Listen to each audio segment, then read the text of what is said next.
After the break Pakistan की cricket team की जो परफॉर्मेंस है वो उस पर मुसलसल सवालात उठ रहे हैं और कौम की तवक्कुआत तो बहुत सारी होती हैं, लेकिन ऐसा लगता है कि टीम बार बार परफॉर्म करने में जो है वो नाकाम है। जो कारकर्दगी जो थी वो यहाँ पर चैंपियंस ट्रॉफी के अंदर थी, उसके बाद दिलासे दिए गए, कहा गया कि थोड़ा इंतज़ार करें, टीम दोबारा से जो है वो देखेगी मामलात को, खिलाड़ी नए आएंगे, कुछ तजर्बाकार भी होंगे और चीज़ें जो है वो बेहतर होंगी। लेकिन ये जो न्यूजीलैंड के साथ हमारी जो सीरीज़ हुई T20 की सीरीज़, उसमें न्यूजीलैंड ने पाकिस्तान को जो है वो बाआसानी जो है वो 4-1 से हरा दिया। पांचवा और आखिरी T20 जो मैच हुआ उसमें भी पाकिस्तान की तरफ से कोई रेजिस्टेंस जो है वो देखने में नहीं आई। पाकिस्तान के जो बॉलर्स है ना तो वो कोई काबिल जिक्र कारकर्दगी दिखा सके, बैट्समैन भी जो है वो कुछ नहीं कर सके। सिर्फ एक मैच दरमियान में ऐसा आया जिसमें कुछ उम्मीद हुई कि ये टीम जो है वो अभी कमबैक जो है वो करेगी, लेकिन फिर उसके बाद भी जो है वो टीम के अंदर कोई स्पार्क जो है वो नजर नहीं आया। पाकिस्तान की जो क्रिकेट के मामलात हैं वो कुछ अरसे से जो है वो मुश्किल में चल रहे हैं और बड़े आईसीसी टूर्नामेंट्स का तो जो है वो मसला है ही, लेकिन पाकिस्तान को इस वक्त ज़रूरत है कि एक मरतबा फिर से इस टीम को रीबिल्ड करना है, नए खिलाड़ियों पर इन्हिसार करना है या तजर्बाकार खिलाड़ियों को ही जो है वो मौका देना है।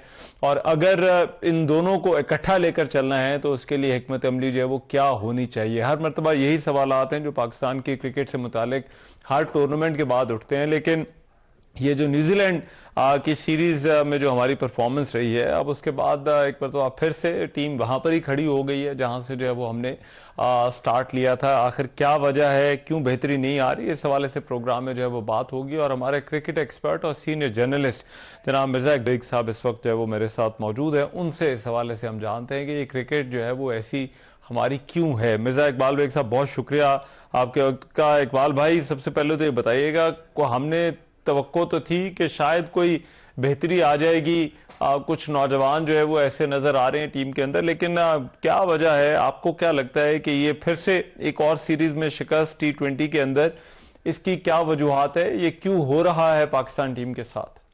रहमान, दरअसल इन्होंने ये आई वॉश था, क्योंकि हम चैंपियंस ट्रॉफी हमारी सिर्फ 4 दिन में खत्म हो गई। 19 फरवरी को शुरू हुई और 23 फरवरी को हमारी चैंपियंस ट्रॉफी खत्म हो गई। लोगों में शदीद गम और गुस्सा पाया जाता था टीम की कारकर्दगी पर। गुज़िश्ता साल 9 जून को हम भारत से न्यूयॉर्क में हारे T20 वर्ल्ड कप में।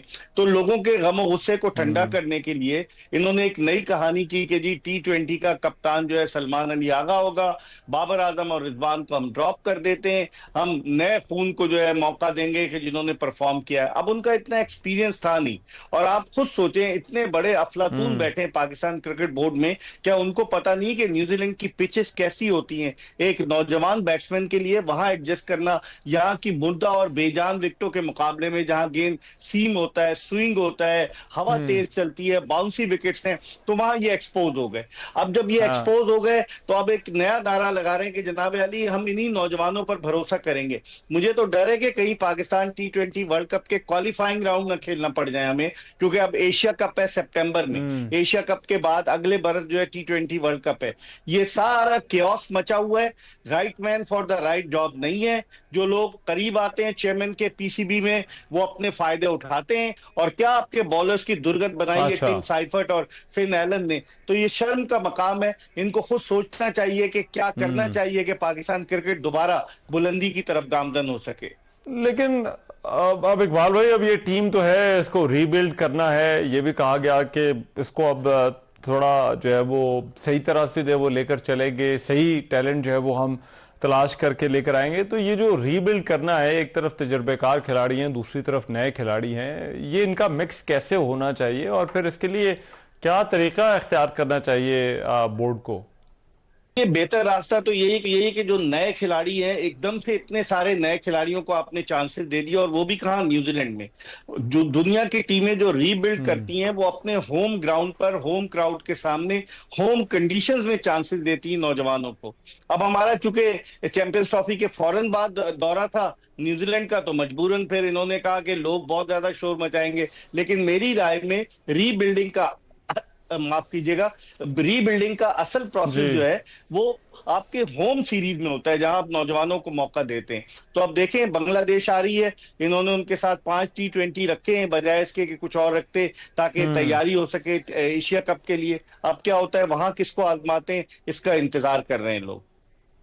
ठीक है। और ये जो टैलेंट की तलाश वाला है, अब जाहिर बात है तजर्बेकार खिलाड़ी तो हैं, लेकिन नए खिलाड़ियों को हमने मौका देना है सिस्टमेटिक तरीके से। जिस तरह से टैलेंट की ग्रूमिंग होती है उसे ऊपर लाया जाता है। हमारे पास PSL है, कुछ अच्छे नाम भी आए सामने, लेकिन ऐसा लग रहा है कि वो कंसिस्टेंसी जो है वो नजर नहीं आ रही, या खिलाड़ियों की जो जो क्वालिटी एक होनी चाहिए वो शायद बोर्ड या तो उनको सही तरह से ग्रूम नहीं कर पा रहा, या फिर जो है वो टैलेंट जो है वो उस तरह का नहीं ढूंढा जा रहा। तो इसको आप किस तरह से देखते हैं? ये कैसे फिक्स किया जा सकता है कि एक सिस्टमेटिक तरीके से जो टैलेंट है वो नीचे से, इन लीग से, डोमेस्टिक क्रिकेट से जो है वो इंटरनेशनल की तरफ आए?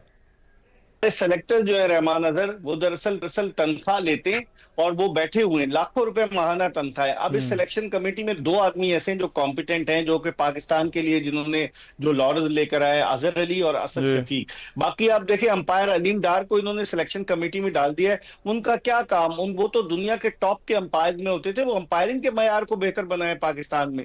फिर एक डेटा एनालिस्ट हसन चीमा को उठा के ले हम्म। आए। डेटा तो आजकल आप जाएंगे हम्म। कंप्यूटर पे, लैपटॉप पे, आपको सब डाटा मिल जाएगा।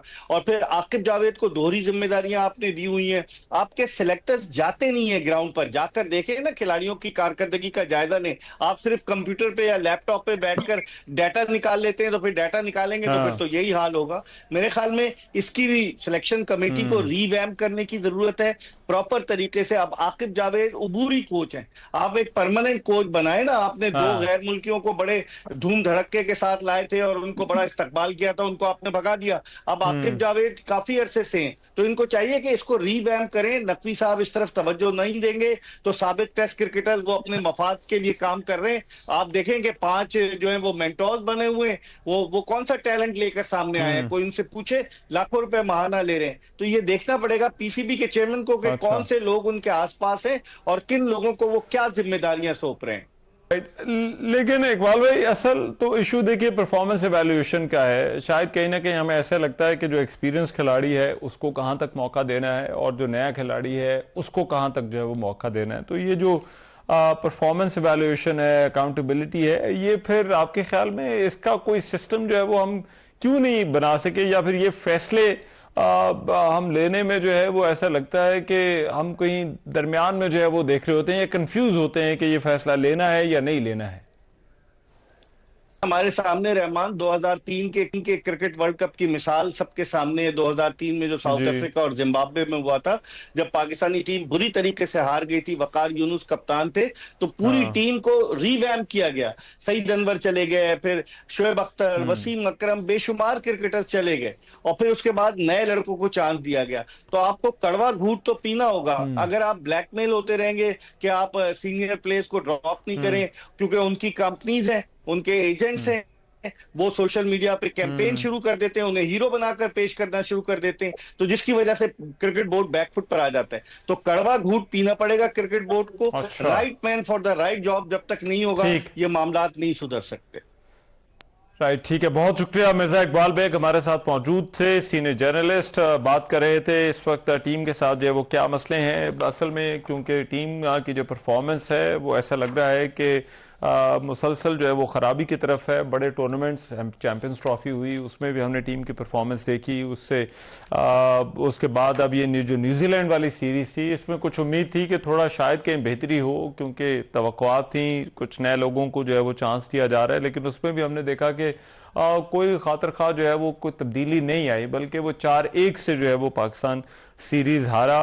तो अब इस टीम को किस तरह से आगे लेकर चलना चाहिए, क्या किया जाना चाहिए, बोर्ड को क्या करना चाहिए, इस पर बात कर रहे थे मिर्जा इकबाल बेग।